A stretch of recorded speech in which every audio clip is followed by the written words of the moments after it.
നമുക്ക് പഠിക്കാനുള്ളത് deal groove model. Deal groove model എന്ന് പറഞ്ഞു കഴിഞ്ഞാൽ നമ്മുടെ ഓക്സിഡേഷന്റെ മാത്തമാറ്റിക്കൽ ഇന്റർപ്രിട്ടേഷൻ, അല്ലെങ്കിൽ ഒരു സിലിക്കൺ സബ്സ്ട്രേറ്റിൽ എങ്ങനെയാണ് ഓക്സിഡേഷൻ റിയാക്ഷൻ നടക്കുന്നത് എന്ന് മാത്തമാറ്റിക്കലി പ്രെഡിക്റ്റ് ചെയ്യാനുള്ള ഒരു മോഡലാണ് ഡീൽ ഗ്രൂവ് മോഡൽ എന്ന് പറയുന്നത്. അപ്പൊ ഇതിന്റെ മാത്തമാറ്റിക്കൽ ഇന്റർപ്രിട്ടേഷൻ എന്ന് പറയുമ്പോൾ ഓക്സിഡേഷൻ റിയാക്ഷൻ ഈ മോഡൽ അനുസരിച്ച് 3 സ്റ്റേജസ് ആയിട്ടാണ് നടക്കുന്നത്. സോ ഫസ്റ്റ് സ്റ്റേജ് ഇപ്പൊ ഞാൻ ഈ ഒരു ഫിഗർ നോക്കിക്കഴിഞ്ഞാൽ മനസ്സിലാവും. ജസ്റ്റ് ഇത് സ്കെമാറ്റിക് ആയിട്ട് റെപ്രസെന്റേഷന് വേണ്ടി വരച്ചിരിക്കുന്നതാണ്. ഇതെന്ന് പറയുന്നത് ഗ്യാസ്, അതായത് നമ്മുടെ ഓക്സിജൻ ഗ്യാസ്. നമുക്കറിയാം ഓക്സിജൻ സിലിക്കണുമായിട്ടുള്ള റിയാക്ഷൻ ആണ് എന്തെന്ന് പറയുന്നത്, ഓക്സിഡേഷൻ എന്ന് പറയുന്നത്, to form the SiO2 oxide layer. അപ്പോൾ ഫസ്റ്റ് സ്റ്റേജ് എന്ന് പറയുന്നത് ഓക്സിജൻ ഗ്യാസ് എന്ത് ചെയ്യാണ്, സർഫസിലുള്ള സിലിക്കൺ ആറ്റംസുമായിട്ട് റിയാക്ട് ചെയ്യുന്നു. അതാണ് ഫസ്റ്റ് സ്റ്റേജ്. ദെൻ സർഫസിലെ ആറ്റംസുമായിട്ട് കംപ്ലീറ്റ് ആയിട്ട് റിയാക്ട് ചെയ്തു കഴിഞ്ഞാൽ ദെയർ ആഫ്റ്റർ സെക്കൻഡ് സ്റ്റേജ് എന്ന് പറയുന്നത് ഓക്സിജൻ ആ ഫോം ചെയ്ത SiO2 ലെയറിനകത്തുകൂടെ എന്ത് ചെയ്യുന്നു, ഡിഫ്യൂസ് ചെയ്യുന്നു. അത് second stage. Then third stage എന്ന് പറയുന്നത് ഇന്റർഫേസിൽ, അതായത് ഓൾറെഡി ഫോം ചെയ്ത SiO2 ലെയറിനകത്തൂടെയാണ് എന്ത് ചെയ്യുന്നത്, ഓക്സിജൻ ആറ്റംസ് ഡിഫ്യൂസ് ചെയ്യുന്നത്. അപ്പോൾ സിലിക്കൺ സബ്സ്ട്രേറ്റും ഓക്സൈഡ് ലെയറിന്റെയും ഇന്റർഫേസിൽ നടക്കുന്ന കെമിക്കൽ റിയാക്ഷൻ. അങ്ങനെ 3 സ്റ്റേജസ് ആയിട്ടാണ് ഈ ഡീൽ ഗ്രൂവ് മോഡൽ ഓക്സിഡേഷനെ കൺസിഡർ ചെയ്യുന്നത്. അപ്പൊ ഫസ്റ്റ് സ്റ്റേജ് എന്ന് പറയുന്നത് എന്താണ്, ഗ്യാസിൽ നിന്ന് സർഫസിലോട്ടുള്ള ഓക്സിജൻ ആറ്റംസിന്റെ ഫ്ലോ. ആ ഫ്ലോയിനെയാണ്, അല്ലെങ്കിൽ ആ number of atoms crossing per unit area, per unit volume, അതിനെയാണ് ഫ്ലക്സ് F1 കൊണ്ട് റെപ്രസെന്റ് ചെയ്യുന്നത് ഫസ്റ്റ് സ്റ്റേജ്. അപ്പൊ ഈ ഫ്ലക്സ് F1 എന്ന് പറയുന്നത് ആക്ച്വലി എന്തിനെ ഡിപ്പെൻഡ് ചെയ്യുന്നു, സർഫസ് റിയാക്ഷൻ ആണ് അല്ലെ. ഓക്സിജൻ ഗ്യാസിൽ നിന്ന് പോകുന്ന എത്ര ആറ്റംസ് സർഫസിലുള്ള സിലിക്കൺ ആറ്റംസുമായിട്ട് റിയാക്ട് ചെയ്യുന്നു. അപ്പൊ സർഫസ് റിയാക്ഷന് പങ്കെടുക്കുന്ന നമ്പർ ഓഫ് ഓക്സിജൻ മോളിക്യൂൾസ് ആണ് എന്തെന്ന് പറയുന്നത്, ഫ്ലക്സ് F1. സോ അവിടെ ഓൾറെഡി എന്ത് ചെയ്യുന്നു, ഒരു SiO2 ലെയർ ഫോം ചെയ്തു, സർഫസിലുള്ള സിലിക്കൺ ആറ്റംസുമായിട്ട് റിയാക്ട് ചെയ്ത് എന്ത് ചെയ്തു, SiO2 ലെയർ ഫോം ചെയ്തു. ഇനി സെക്കൻഡ് സ്റ്റേജ് എന്ന് പറയുന്നത് എന്താണ്, എക്സിസ്റ്റിംഗ് ഓക്സൈഡ് ലെയറിൽ കൂടെ എന്ത് ചെയ്യുക, ഓക്സിജൻ ആറ്റംസ് ഉള്ളിലേക്ക് പെനട്രേറ്റ് ചെയ്ത് പോവുക. അപ്പൊ ആ ഉള്ളിലോട്ട് ഡിഫ്യൂസ് ചെയ്യുന്ന ആറ്റംസിന്റെ ഫ്ലോ, അല്ലെങ്കിൽ അതിന്റെ കൗണ്ടിനെയാണ് നമ്മൾ F2 കൊണ്ട് റെപ്രസെന്റ് ചെയ്യുന്നത്. ഫ്ലക്സ് F2 എന്ന് പറയുന്നത് ഡിഫ്യൂസ് ചെയ്തു പോകുന്ന ഫ്ലക്സ് ആണ്.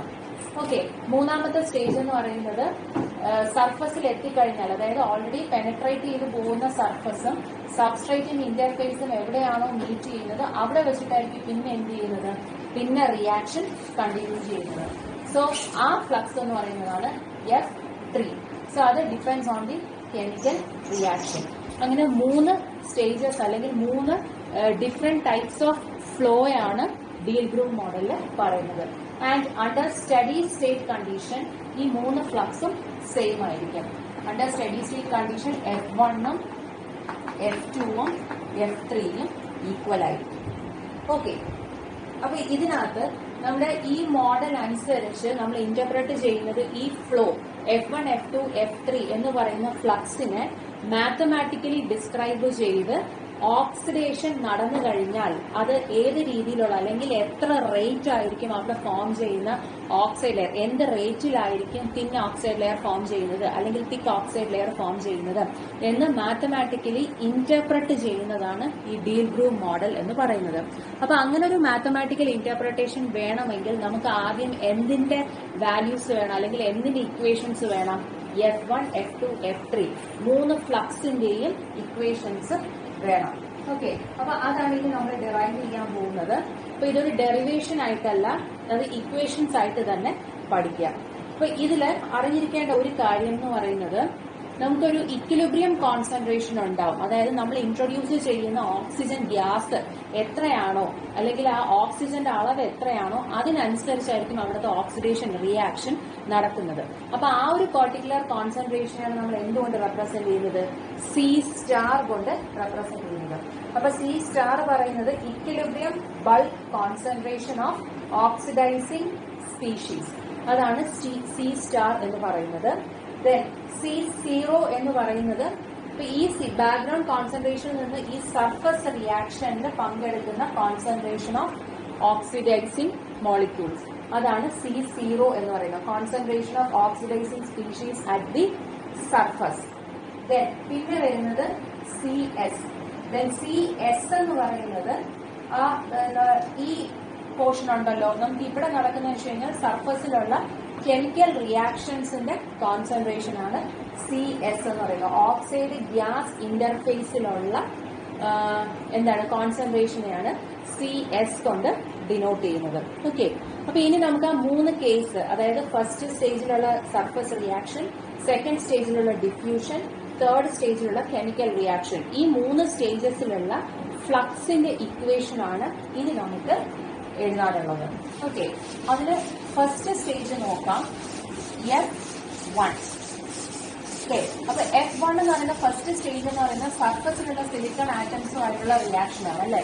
അപ്പൊ അത് എന്ന് പറയുന്നത് ഹെൻറീസ് ലോ അനുസരിച്ചാണ്, അതായത് ഒരു ഗ്യാസും ഒരു ആംബിയന്റ് ഗ്യാസ് മീഡിയവും സോളിഡ് സർഫസും തമ്മിലുള്ള റിയാക്ഷൻ പറയുന്ന ലോ ആണ് ഹെൻറീസ് ലോ. ഓൾറെഡി നിങ്ങൾ ലോവർ ക്ലാസ്സസിലൊക്കെ കെമിസ്ട്രിയിലൊക്കെ പഠിച്ചിട്ടുണ്ടാവും. സോ ഹെൻറീസ് ലോ അനുസരിച്ചാണ് ഫ്ലക്സ് F1 നമ്മൾ കാൽക്കുലേറ്റ് ചെയ്യുന്നത്. So as per Henry's law first case ആണ് ഫ്ലക്സ് F1 എന്ന് പറയുന്നത് it is equal to Hg into Cg minus Cs.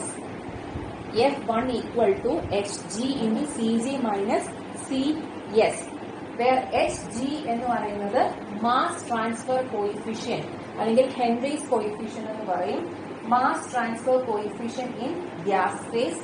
Then Cg എന്ന് പറയുന്നത് ഗ്യാസിലുള്ള കോൺസെൻട്രേഷനും, Cs എന്ന് പറയുന്നത് ഓൾറെഡി നമ്മൾ ഡിസ്കസ് ചെയ്തു ഗ്യാസിന്റെയും സർഫസിലുള്ള കോൺസെൻട്രേഷനാണ് Cs.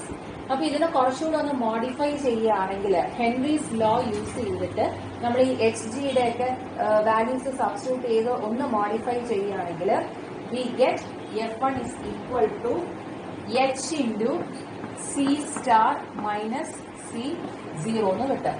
H into C star minus C0, where H is given by H എന്ന് പറയുന്നതാണ്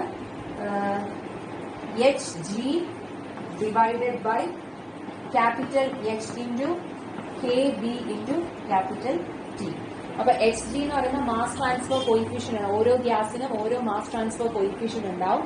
ദെൻ ക്യാപിറ്റൽ H എന്ന് പറയുന്നതാണ് ഹെൻറീസ് ലോ കോൺസ്റ്റന്റ്. ആക്ച്വലി ഈ ഒരു ഇക്വേഷൻ F1 നിന്ന് ഈ ഇക്വേഷനിലേക്ക് വരുന്നത് ഒരു ഡെറിവേഷൻ വഴിയാണ്. സോ ആ ഡെറിവേഷന്റെ ആവശ്യം നിങ്ങൾക്കില്ല, ജസ്റ്റ് ഇക്വേഷൻസ് മാത്രം പഠിച്ചാൽ മതി. സോ Hg എന്ന് പറയുന്ന mass transfer coefficient, then capital H എന്ന് പറയുന്ന ഹെൻറീസ് ലോ കോൺസ്റ്റന്റ്, KB എന്ന് പറയുന്ന ബോൾട്സ്മാൻസ് കോൺസ്റ്റന്റ്, ആൻഡ് ക്യാപിറ്റൽ T എന്ന് പറയുന്നത് ടെമ്പറേച്ചർ. ഓക്കെ, C സ്റ്റാർ നമ്മൾ ഓൾറെഡി പഠിച്ചു, ഇക്വിലിബ്രിയം കോൺസെൻട്രേഷൻ. ദെൻ C0 എന്ന് പറയുന്നത് concentration of oxidising species at the surface. So ഇതാണ് ഫസ്റ്റ് സ്റ്റേജിലെ ഇക്വേഷൻ F1. ഇനി ഫസ്റ്റ് സ്റ്റേജ് കഴിഞ്ഞു, ആസ് പെർ ഹെൻറീസ് ലോ ആണ് നമ്മൾ ഫ്ലക്സ് ഡിഫൈൻ ചെയ്തിരിക്കുന്നത്. ഇനി രണ്ടാമത്തെ സ്റ്റേജ് എന്ന് പറയുന്നത്, രണ്ടാമത്തെ സ്റ്റേജ് എന്താണ്? ഓൾറെഡി സർഫസിലുള്ള ആറ്റംസുമായിട്ട് റിയാക്ട് ചെയ്ത് ഓക്സൈഡ് ലെയർ ഫോം ചെയ്ത് കഴിഞ്ഞാൽ സെക്കൻഡ് സ്റ്റേജ് എന്ന് പറയുന്നത് എന്താണ്? ഡിഫ്യൂഷൻ ആണ് അല്ലെ. എക്സിസ്റ്റിംഗ് ഓക്സൈഡ് ലെയറിനകത്തോടു കൂടെ എന്ത് ചെയ്യാണ്? ഓക്സിജൻ ആറ്റംസ് ഡിഫ്യൂസ് ചെയ്ത് പോവുകയാണ്. സോ സെക്കൻഡ് സ്റ്റേജ് എന്ന് പറയുന്നത് it is as per diffusion law അല്ലെങ്കിൽ ഫിക്സ് ലോസ്. നമുക്കറിയാം ഡിഫ്യൂഷന്റെ മാത്തമാറ്റിക്കൽ ഇന്റർപ്രിട്ടേഷനെയാണ് നമ്മൾ എന്തെന്ന് പറയുന്നത്? ഫിക്സ് ലോസ് എന്ന് പറയുന്നത്. So second stage flux F2 എന്ന് പറയുന്നത് ഫിക്സ് ലോസിനനുസരിച്ചാണ് എഴുതുന്നത്. And the flux is given by F2 is equal to D into C0 minus Ci divided by D0. Capital D into C0 minus Ci divided by D0. ഇതില് capital D എന്ന് പറയുന്നത് diffusion coefficient ആണ്. Then C0 എന്ന് പറയുന്നത് already നമ്മൾ പഠിച്ചു, oxide ഇതിന്റെ സർഫസിലുള്ള കോൺസെൻട്രേഷൻ ആണ്. ദെൻ Ci എന്ന് പറയുന്നത് ഇന്റർഫേസിലുള്ള concentration. Okay, then small d0 എന്ന് പറയുന്നത് it is the thickness of the oxide layer at a particular time. അതായത് എക്സിസ്റ്റിംഗ് ഓക്സൈഡ് ലെയറിനകത്തൂടെ കൂടെയല്ലേ ഡിഫ്യൂസ് ചെയ്യുന്നത്. അപ്പൊ ആ തിക്നെസ്സിനെയാണ് എന്തെന്ന് പറയുന്നത്, D0. സോ ഇവിടെ നിങ്ങൾക്ക് എക്സ്ട്രാ ആയിട്ട് അറിഞ്ഞിരിക്കേണ്ട ഒരു ഇക്വേഷൻ എന്ന് പറയുന്നത് ഡിഫ്യൂഷൻ കോഎഫിഷ്യന്റ് ഇക്വേഷൻ ആണ്. Capital D is equal to D0 e raised to minus EA divided by KB into T. നിങ്ങൾ പഠിച്ചിട്ടുള്ള ഇക്വേഷൻ ആണ് ഡിഫ്യൂഷൻ കോഎഫിഷ്യന്റ് ഇക്വേഷൻ. D0 എന്ന് പറയുന്നത് pre exponent factor, EA is the activation energy, KB is the Boltzmann's constant and T is the temperature. Okay, so ഇതാണ് രണ്ടാമത്തെ stage as per Fick's laws. Okay, ഇനി മൂന്നാമത്തെ stage എന്ന് പറയുന്നത് എന്താണ്, third stage എന്ന് പറയുന്നത് ആ ഇന്റർഫേസിൽ നടക്കുന്ന കെമിക്കൽ റിയാക്ഷൻ ആണ് അല്ലെ. അതായത് എക്സിസ്റ്റിംഗ് ഓക്സൈഡ് ലെയർ വഴി ഓക്സിജൻ ആറ്റംസ് ഡിഫ്യൂസ് ചെയ്ത് കഴിഞ്ഞാൽ എപ്പോഴാണോ സബ്സ്ട്രേറ്റിനെ കാണുന്നത് ആ ഇന്റർഫേസിൽ വെച്ച് നടക്കുന്ന റിയാക്ഷൻ ആണ് പിന്നെ എന്തായിട്ട് മാറുന്നത്, ഓക്സൈഡ് ലെയർ ആയിട്ട് മാറുന്നത്. സോ തേർഡ് സ്റ്റേജ് എന്ന് പറയുന്നത് അക്കോർഡിംഗ് ടു കെമിക്കൽ റിയാക്ഷൻ ആണ്. And the corresponding flux is given by F3 equal to KS into CI. Third stage flux F3 എന്ന് പറയുന്നത് equal to KS into CI, where KS എന്ന് പറയുന്നത് is the rate constant. അതായത് സിലിക്കണിനെ chemical reaction വഴി silicon dioxide ആക്കി മാറ്റാനായിട്ടുള്ള rate constant ആണ് KS എന്ന് പറയുന്നത്. CI is the interface concentration. Okay, അപ്പൊ ഇങ്ങനെ 3 സ്റ്റേജസില് 3 ഫ്ലക്സ് നമ്മൾ ഡെറൈവ് ചെയ്തു. ഇനി ഈ 3 ലോസ്, അതായത് Henry's law, Fick's law, then third സ്റ്റേജിലുള്ള കെമിക്കൽ റിയാക്ഷൻ, ഈ 3 സ്റ്റേജസും കൂടി കൺസിഡർ ചെയ്തുകൊണ്ട് ഒരു IC ഫാബ്രിക്കേഷനിൽ നമ്മൾ ഓക്സിഡേഷൻ ചെയ്ത് കഴിഞ്ഞാൽ അവിടെ ഫോം ചെയ്യുന്ന SiO2 ലെയറിന്റെ ഗ്രോത്ത് റേറ്റ് അല്ലെങ്കിൽ ഓക്സിഡേഷന്റെ ഗ്രോത്ത് റേറ്റ് എന്ന് പറയുന്നത് it is given by a second order equation. ഈ കോൺസ്റ്റൻസ് അല്ല, നമ്മളിപ്പോ F1, F2, F3 നമ്മൾ ഓരോ ഫ്ലക്സിലും യൂസ് ചെയ്ത എല്ലാ കോൺസ്റ്റൻസും കൺസിഡർ ചെയ്തുകൊണ്ട് ഒരു ഓക്സിഡേഷൻ പ്രോസസ്സ് നടന്നു കഴിഞ്ഞാൽ ആ പ്രോസസ്സിന്റെ ഗ്രോത്ത് റേറ്റ് എന്ന് പറയുന്നത് ഈ മോഡൽ അനുസരിച്ച് ഒരു സെക്കൻഡ് ഓർഡർ ഇക്വേഷൻ ആണ്. ആ സെക്കൻഡ് ഓർഡർ ഇക്വേഷൻ എന്ന് പറയുന്നത് it is given by D0 square plus A into D0 is equal to B into T plus tau. ഇതാണ് ആക്ച്വലി ഈ മോഡലിന്റെ പ്രഡിക്ഷൻ എന്ന് പറയുന്നത്. ഈ ഇക്വേഷൻ അനുസരിച്ചായിരിക്കും ഏതൊരു ഓക്സിഡേഷൻ പ്രോസസ്സും നടക്കുന്നത്. അപ്പൊ ഇതിനകത്ത് നിങ്ങൾക്ക് പുതിയതായിട്ട് വരുന്ന കോൺസ്റ്റൻസ് എന്ന് പറയുന്നത് എയും ബിയും ആണല്ലേ. ആക്ച്വലി ഈ എയും ബിയും എന്ന് പറയുന്നത് നമ്മുടെ 3 ഫ്ലക്സിന്റെ ഇക്വേഷൻ F1, F2, F3 നമ്മൾ യൂസ് ചെയ്തിട്ടുള്ള കോയിഫിഷ്യൻസുമായിട്ട് റിലേറ്റ് ചെയ്ത് വരുന്ന ഇക്വേഷൻസ് ആണ്. അതില് A is given by A is equal to 2D into D എന്ന് പറയുന്നത് നമ്മുടെ ഡിഫ്യൂഷൻ കോൺസ്റ്റന്റ് ഓൾറെഡി പഠിച്ചു. 2D into 1 by KS plus 1 by H. Okay, KS എന്ന് പറയുന്നത് റേറ്റ് കോൺസ്റ്റന്റ് ആയിരുന്നു. H എന്ന് പറയുന്നത് എന്താണ്, നമ്മുടെ ഹെൻറീസ് ലോയുമായിട്ട് റിലേറ്റ് ചെയ്തിട്ട് വരുന്ന കോയിഫിഷ്യന്റ് ആയിരുന്നു. അതാണ് A. Then B is given by 2DC star divided by N1. 2DC star divided by N1. So D diffusion constant, C star എന്ന് പറയുന്ന ഇക്വിലിബ്രിയം കോൺസെൻട്രേഷൻ. ദെൻ ഇതിൽ പുതിയൊരു കോയിഫിഷ്യന്റ് വരുന്ന N1 ആണ്. N1 എന്ന് പറഞ്ഞു കഴിഞ്ഞാല് ഒരു unit volume SiO2 layer form ചെയ്യാൻ എത്ര യൂണിറ്റ് വോളിയം ഓക്സിജൻ ആറ്റംസ് വേണം, അതാണ് N1 എന്ന് പറയുന്നത്.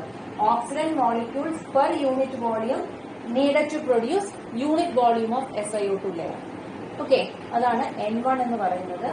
ദെൻ ടോ എന്ന് പറയുന്ന കോൺസ്റ്റന്റ്, ടോ എന്ന് പറയുന്നത് it is given by DI² plus A into DI divided by B. Okay, DI² plus A into DI divided by B. അതിൽ DI എന്ന് പറയുന്നത് ഇനീഷ്യൽ ഓക്സൈഡ് തിക്നെസ് ആണ്.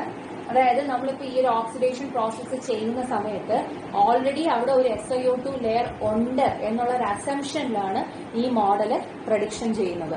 അപ്പൊ ആ ഒരു ഇനീഷ്യൽ ഓക്സൈഡ് ലെയറിന്റെ തിക്നെസ്സിനെയാണ് ഡി ഐ എന്ന് പറയുന്നത്, that is oxide thickness at T is equal to 0. നമ്മൾ ഓക്സിഡേഷൻ സ്റ്റാർട്ട് ചെയ്തിട്ടില്ല, പക്ഷെ ഓൾറെഡി ആ സബ്സ്ട്രേറ്റിൽ ഒരു SiO2 ലെയർ ഫോം ചെയ്തിട്ടുണ്ട് എന്നുള്ള ഒരു അസംഷനിലുള്ള മോഡലാണിത്. അപ്പൊ ആ തിക്നെസ്സിനെ കണക്കാക്കുന്നതാണ് ഡി ഐ എന്ന് പറയുന്നത്. ഓക്കെ, ഇതില് എ എന്ന് പറയുന്നതിന് നമ്മൾ ഇനി കുറച്ച് കേസസ് ഉണ്ട്. അതായത് നമ്മൾ എത്ര നേരത്തേക്ക് ഓക്സിഡേഷൻ ചെയ്യുന്നു, അതായത് oxidation for longer duration, oxidation for shorter duration, 2 cases നമ്മൾ അനലൈസ് ചെയ്യണം.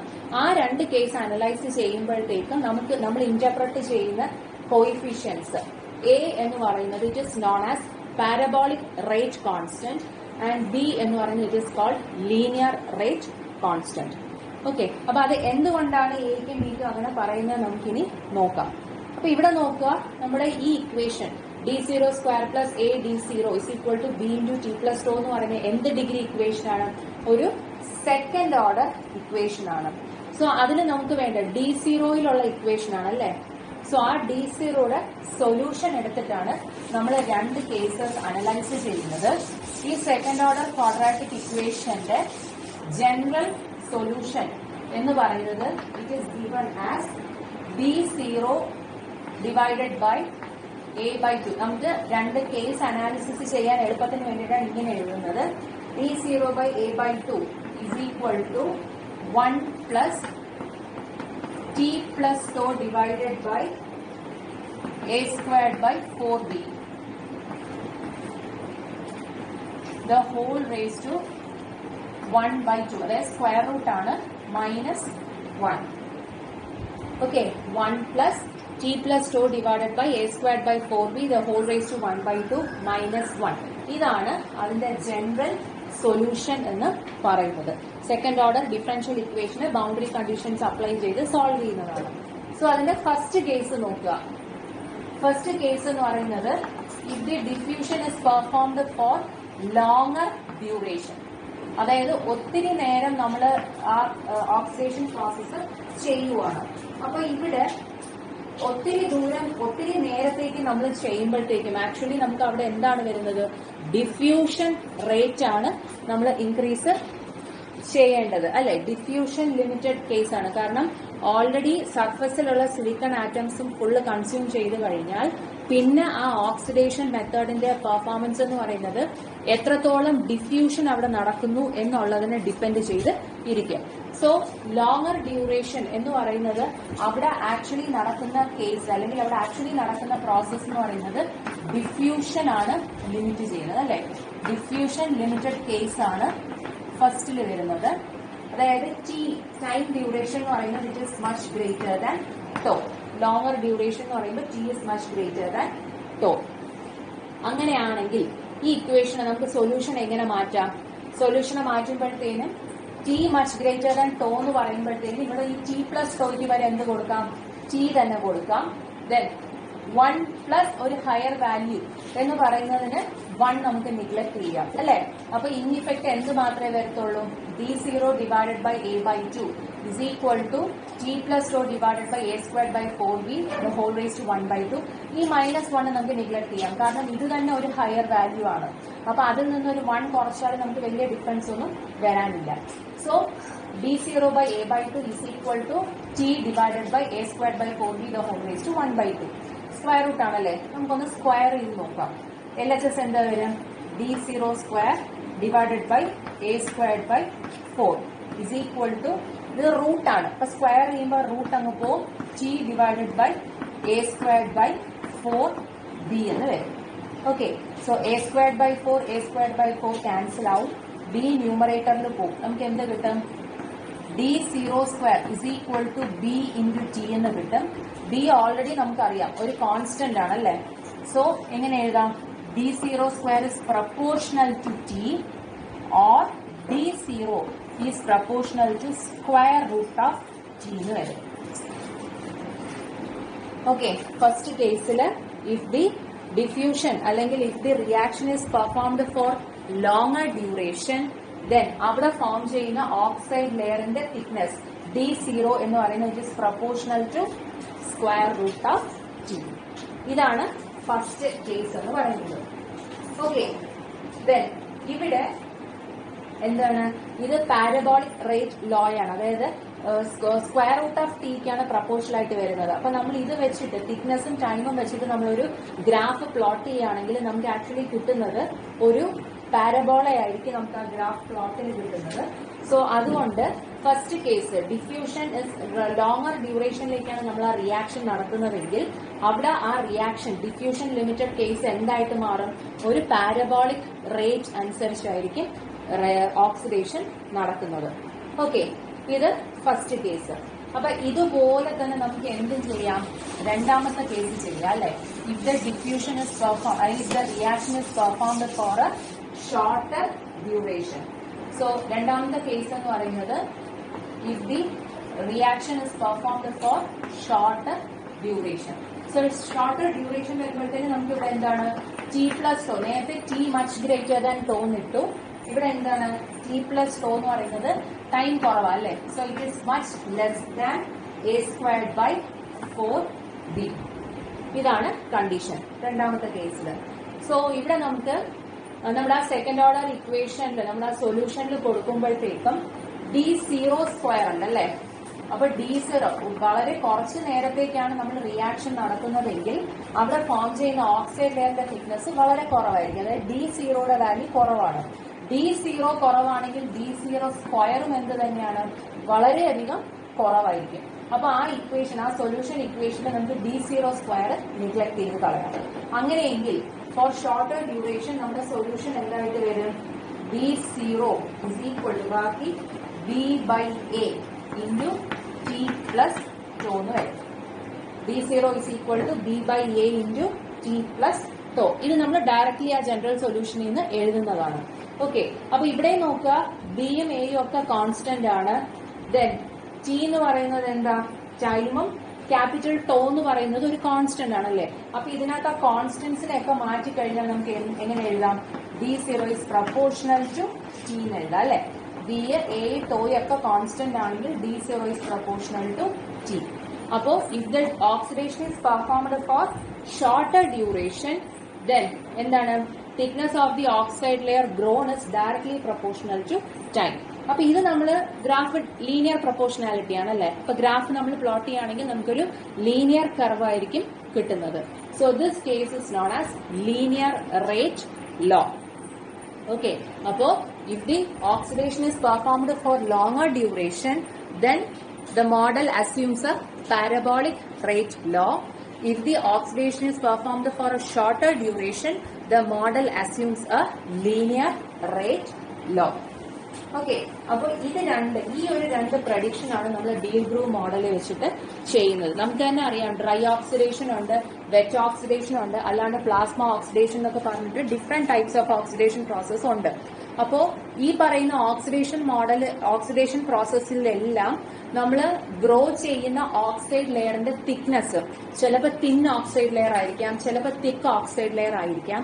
അതെല്ലാം ഡിപ്പെൻഡ് ചെയ്യുന്ന, ആ തിക്നെസ് ഒക്കെ ഡിപ്പെൻഡ് ചെയ്യുന്നത് നമ്മൾ എത്ര നേരം ആ പ്രോസസ്സ് ചെയ്യുന്നു, എത്രത്തോളം ഓക്സിജൻ ആറ്റംസ് ഡിഫ്യൂസ് ചെയ്യുന്നു, അവിടെ നടക്കുന്ന കെമിക്കൽ റിയാക്ഷന്റെ റേറ്റ് എങ്ങനെയാണ്, ഇതിനെയൊക്കെ ബേസ് ചെയ്തിട്ടാണ് നമ്മൾ ആ ഓക്സൈഡ് ലെയറിന്റെ അല്ലെങ്കിൽ ആ ഓക്സിഡേഷൻ എന്ന് പറയുന്ന പ്രോസസ്സിന്റെ പെർഫോമൻസ് അനലൈസ് ചെയ്യുന്നത്. അപ്പൊ ഈ മോഡൽ യൂസ് ചെയ്ത് ഡീൽ ഗ്രൂവ് മോഡൽ, ഇത് സ്റ്റാൻഡേർഡ് മോഡലാണ്. ഓക്സിഡേഷന്റെ മാത്തമാറ്റിക്കലി ഇന്റർപ്രറ്റ് ചെയ്യാനായിട്ട് യൂസ് ചെയ്യുന്ന ഒരു സ്റ്റാൻഡേർഡ് മോഡലാണ്. ഇവിടെ നമ്മളൊരു ത്രെഷോൾഡ് ഫിക്സ് ചെയ്തിട്ടുണ്ട്. അതായത് 25 നാനോമീറ്റർ തിക്നെസ് ഉള്ള അല്ലെങ്കിൽ 25 നാനോമീറ്റർ തിക്നെസ് വരെയുള്ള ഓക്സൈഡ് ലെയറിന്റെ ഗ്രോത്ത് റേറ്റ് നമുക്ക് ഈ മോഡൽ വഴി പ്രഡിക്റ്റ് ചെയ്യാൻ പറ്റും. 25 നാനോമീറ്റർ വരെയുള്ള ഓക്സൈഡ് ലെയറിന്റെ ഗ്രോത്ത് റേറ്റ് ആണ് ഈ ഇക്വേഷൻ അല്ലെങ്കിൽ ഈ മോഡൽ വെച്ചിട്ട് നമ്മൾ പ്രഡിക്റ്റ് ചെയ്യുന്നത്. അപ്പം ഇത് തന്നെയാണ് അതിന്റെ ഒരു ഡ്രോബാക്ക്. കാരണം നമുക്ക് ഇവിടെ ഒരു ത്രെഷോൾഡ് ഉണ്ട് അല്ലെ, 25 നാനോമീറ്റർ എന്ന് പറഞ്ഞ ഒരു ത്രെഷോൾഡ് ഉണ്ട്. അപ്പൊ ആ ത്രെഷോൾഡ് കൂടുതലാണ് നമ്മൾ ഗ്രോ ചെയ്യേണ്ടത് എങ്കിൽ നമുക്ക് അവിടെ എന്ത് ചെയ്യണം, ഈ മോഡലിനെ കുറച്ചുകൂടെ ഡെവലപ്പ് ചെയ്യേണ്ടതായിട്ട് ഉണ്ട്. കുറച്ചുകൂടി അനാലിറ്റിക്കലി നമുക്ക് ഈ മോഡലിനെ എന്ത് ചെയ്യണം, കുറച്ചുകൂടി ഇംപ്രവൈസ് ചെയ്യണം. അപ്പൊ അത് തന്നെയാണ് ഇതിന്റെ ഒരു ഡ്രോബാക്ക് ആയിട്ട് അല്ലെങ്കിൽ ഒരു ലിമിറ്റേഷൻ ആയിട്ട് പറയുന്നത്. പിന്നെ രണ്ടാമതൊരു ലിമിറ്റേഷൻ എന്ന് പറയുന്നത് ഈ model single crystal silicon oxide ലെയറിന്റെ ഗ്രോത്തിന് മാത്രമേ യൂസ് ചെയ്യാൻ പറ്റത്തുള്ളൂ. അതായത് നമ്മൾ ഗ്രോ ചെയ്യുന്ന ഓക്സൈഡ് ലെയർ SiO2 ലെയർ എന്ന് പറയുന്നത് സിംഗിൾ ക്രിസ്റ്റലൈൻ സ്ട്രക്ചറുള്ള ലെയർ ആയിരിക്കണം. അപ്പൊ പോളി ക്രിസ്റ്റലൈൻ ലെയർ ആണ്, അതായത് പോളിസിലിക്കൺ ലെയർ ഒക്കെയാണ് നമുക്ക് വേണ്ടത് എങ്കിൽ നമ്മൾ ഇനി അങ്ങോട്ട് IC ഫാബ്രിക്കേഷനിൽ പഠിക്കും പോളി ക്രിസ്റ്റലൈൻ സിലിക്കൺ ലെയർ ആവശ്യമുള്ള കാര്യങ്ങളുണ്ട്. അപ്പോ പോളിസിലിക്കൺ അല്ലെങ്കിൽ പോളി ക്രിസ്റ്റൽ സിലിക്കൺ ഗ്രോ ചെയ്യുന്നതിന് നമുക്ക് ഈ മോഡൽ ഒരിക്കലും യൂസ് ചെയ്യാൻ പറ്റത്തില്ല. ഓക്കെ, അപ്പൊ ഇത്രയാണ് ഡീൽ ഗ്രൂവ് മോഡലിൽ വരുന്നത്. ഇത് ഇമ്പോർട്ടന്റ് ആണ്, യൂണിവേഴ്സിറ്റിക്ക് റിപ്പീറ്റ് ചെയ്ത് ചോദിക്കുന്ന ഒരു ക്വസ്റ്റ്യൻ ആണ്. ഇതുമായിട്ട് റിലേറ്റ് ചെയ്തിട്ട് വരാവുന്ന ഡീൽ ഗ്രൂവ് മോഡലുമായിട്ട് റിലേറ്റ് ചെയ്ത് വരാൻ ചാൻസ് ഉള്ള ക്വസ്റ്റ്യൻ എന്ന് പറയുന്ന ഒന്ന് മോഡൽ തന്നെ ക്വസ്റ്റ്യൻ ആയിട്ട് ചോദിക്കാം. What is deal groove model എന്നോ അല്ലെങ്കിൽ give the mathematical interpretation of oxidation എന്ന് ചോദിക്കാം. അതൊരു ക്വസ്റ്റ്യൻ ആണ്. രണ്ടാമത് വരുന്നത് ഈ കോയിഫിഷ്യൻസുമായിട്ട് റിലേറ്റ് ചെയ്ത് വരുന്ന ക്വസ്റ്റ്യൻ ആണ്. അതായത് what are linear rate constants and parabolic rate constants. അപ്പോൾ അത് ഇതിന്റെ സബ് ക്വസ്റ്റ്യൻ ആയിട്ടോ അല്ലെങ്കിൽ ഒരു ഷോർട്ട് ക്വസ്റ്റ്യൻ സെപ്പറേറ്റ് ആയിട്ട് ഒരു ഷോർട്ട് ക്വസ്റ്റ്യൻ ആയിട്ട് ചോദിക്കാം. ദെൻ മൂന്നാമത് വരുന്നത് ഡീൽ ഗ്രൂവ് മോഡൽ വെച്ചിട്ടുള്ളൊരു പ്രോബ്ലം ആണ്. നിങ്ങൾക്ക് ആ കോയിഫിഷ്യൻസിന്റെ ഒക്കെ ഡേറ്റ ആ പ്രോബ്ലത്തിൽ ക്വസ്റ്റ്യനിൽ തന്നെ തന്നിട്ടുണ്ടാവും. ജസ്റ്റ് ഇക്വേഷൻസ് മാത്രം സബ്സ്റ്റിറ്റ്യൂട്ട് ചെയ്ത് കാൽക്കുലേറ്റ് ചെയ്യാമെന്ന് മാത്രമേ ഉള്ളൂ. അപ്പൊ ഇത്രയും ക്വസ്റ്റ്യൻസ് ആണ് ഈ ഒരു ഡീൽ ഗ്രൂവ് മോഡലിൽ നിന്ന് ചോദിക്കാൻ സാധ്യതയുള്ളത്. ഇമ്പോർട്ടന്റ് ആയിട്ടുള്ള ഒരു പോർഷൻ ആണ് പഠിക്കുക. Okay, thank you.